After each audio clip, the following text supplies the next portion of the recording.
Welcome back.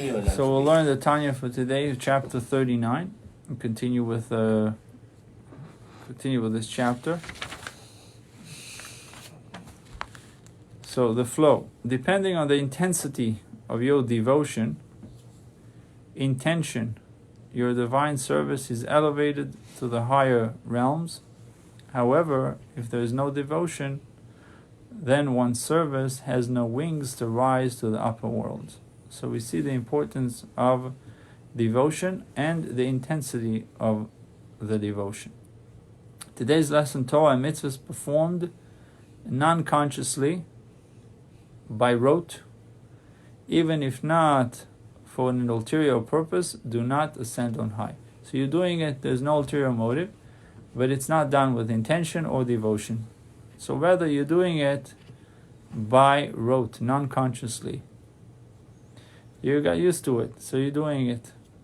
Serving God consciously for His sake is only possible when one feels for Him, just as fulfilling the wish of a fellow is motivated by one's care for them. If you're doing something, you're helping a friend, so throughout the act of helping him, you're thinking of your friend, that you care for him, and that's why you are helping him.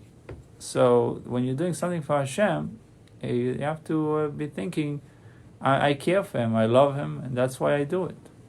That's the concept of devotion. The Alter Rebbe now proceeds to amplify his previous statement. If you want to follow us, you can see it on the Chayenu on page 70. V'hainu afilu im eino oisek shelo lishmo mamish l'shum ed'pniya chas v'sholem. This inability of one's divine service to ascend to the spheres applies not only where one's motive for engaging in Torah and mitzvahs is actually sheloi lishmo, not for its own sake. For some ulterior motive, heaven forbid, this is wrong. In which case one is actually serving himself, not God. Imagine. And his service surely cannot ascend to stand before God. If you're doing it for ulterior motive, you are serving yourself. Ella, so what is it? It's not this type of service. So they fear me. Why? Because their father feared me. They fear me. Why? Because their grandfather feared me. They daven because their father davened. They're used to it. So they're not doing it because they consciously came to this conclusion that it's the right thing to do. They're just doing it because they are accustomed to do it. That's what it means. Mitzvahs anoshim melumada. The mitzvah that people do because it was taught to them. Not necessarily because they understand it and agree with it. Just follow the herd. Well, see people go to shul, they go to shul. Right, you have the see people davening.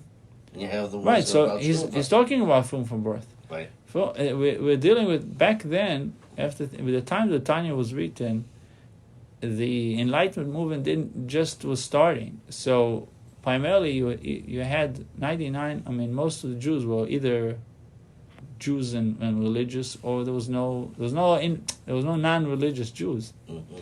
So speaking about Jews that are doing it, but they're doing it out of a habit. It becomes their habit. Their sins, they're going to shul since they're young. Like they have no other exposure. And no, they can obviously choose something else.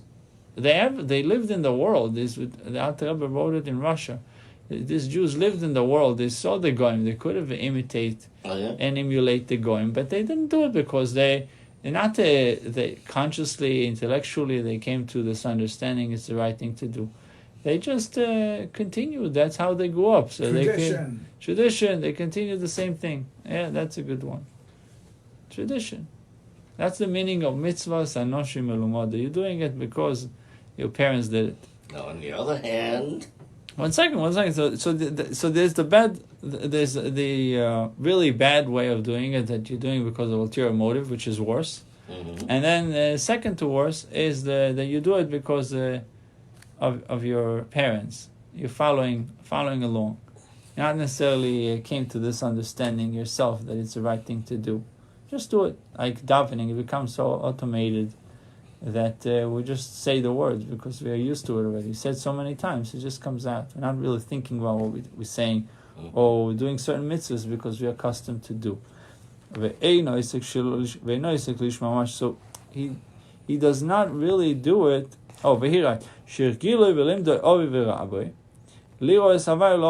Having been trained, so someone's training. He was trained and taught by his father and teacher to fear God and to serve Him. That was his teaching. And he doesn't really do it for its own sake, for Hashem. He was trained this way. Mm-hmm.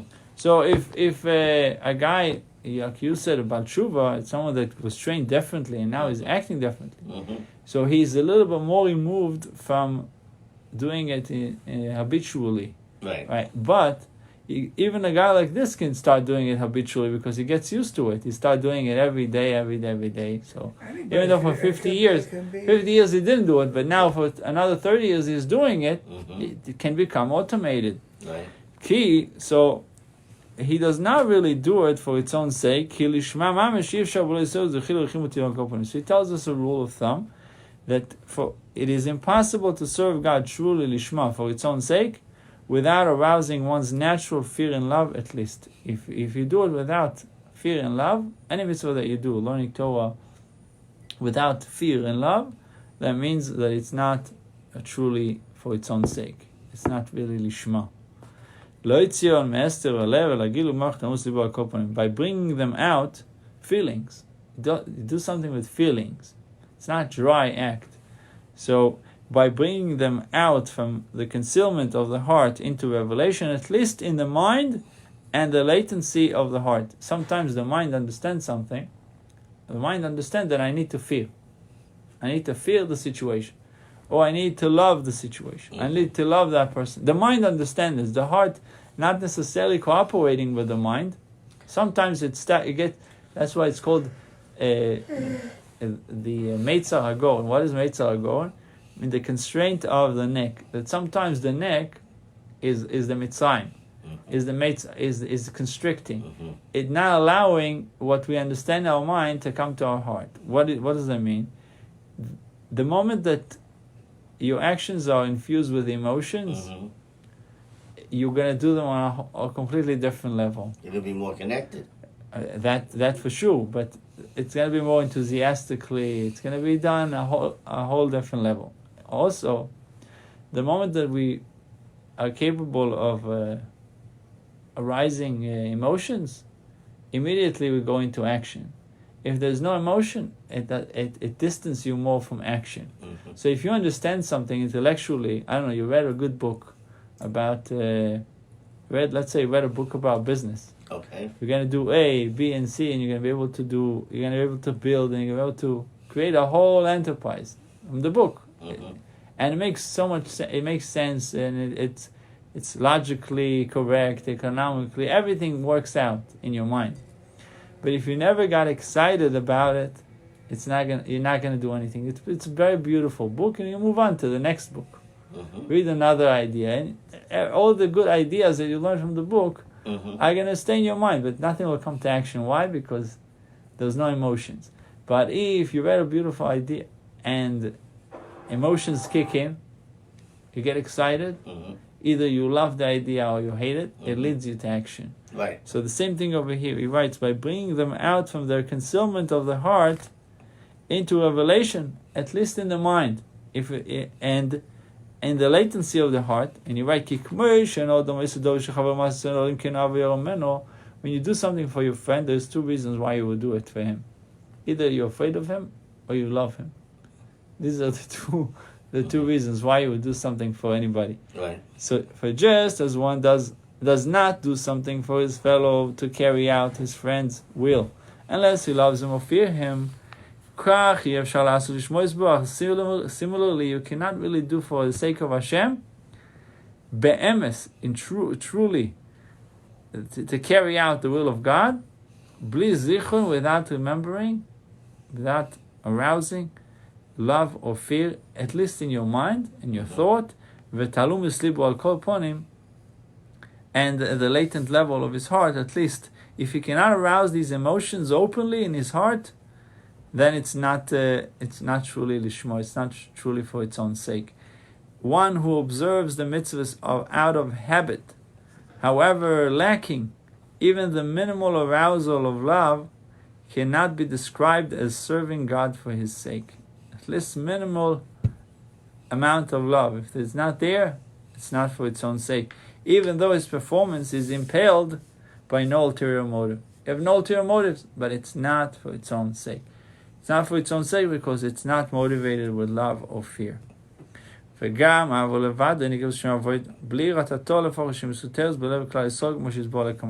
Now, serving Hashem is called avodah. Avodah is work, labor. If you only have love, it's not work also. It has to be love and fear, because maybe you have love because this is who you are. You're a kind person, and everything that you do with love. And some people are fearful people, so everything they do with fear. Remember I said two things would motivate a person, either love or fear. The avodah, service of God, is that you have both. It's like you learned about Rabbi. It would start the lecture with a humorous remark, but then he would say he would go into trepidation. So there's love and fear. Mm-hmm. The same idea over here, serving Hashem. True avodah, true service, is to have both. Ahava and yirah. The takeaway from today's Tanya: you can perform an act because that is how you were trained. This is how you were trained. That's one way of performing an act. But then you can perform an act because you want to fulfill God's will and desire. Mm-hmm. All it takes is a small conscious meditation on your innate love and fear of God, to remind yourself that you have deeply rooted love to God, and you're trying to do His will, right? His will and desire, and that for itself, you have the right intent that would arouse love to God, Mm-hmm. and that would be considered for its own sake. But it requires a little bit of meditation before some mindfulness, some intent. And what's the difference between doing it with intent and without intent? We just said before that if you do it because you were trained, it's not considered for its own sake. Okay, so what? It's not considered by all your heart. Yeah, You're but, saying. no, I'm saying, but what's the bottom line? The devotion is not No. complete. What's the bottom line in terms of I'm trying to pull down something? So am I able to pull it down without doing it for its own sake, or I'm unable to pull it down? So in the beginning it says, Torah mitzvahs performed non-consciously by rote, even for an ulterior motive, that do not ascend on high. Do you want your prayer to ascend on high? You want your Torah mitzvahs to ascend on high? You have to do it lishma, and lishma would mean that you are able to incorporate love and fear together. Bruchim Tio. We'll move on to the next video. I'll see you shortly, and that would be in the Parsha Insight. We'll see you soon.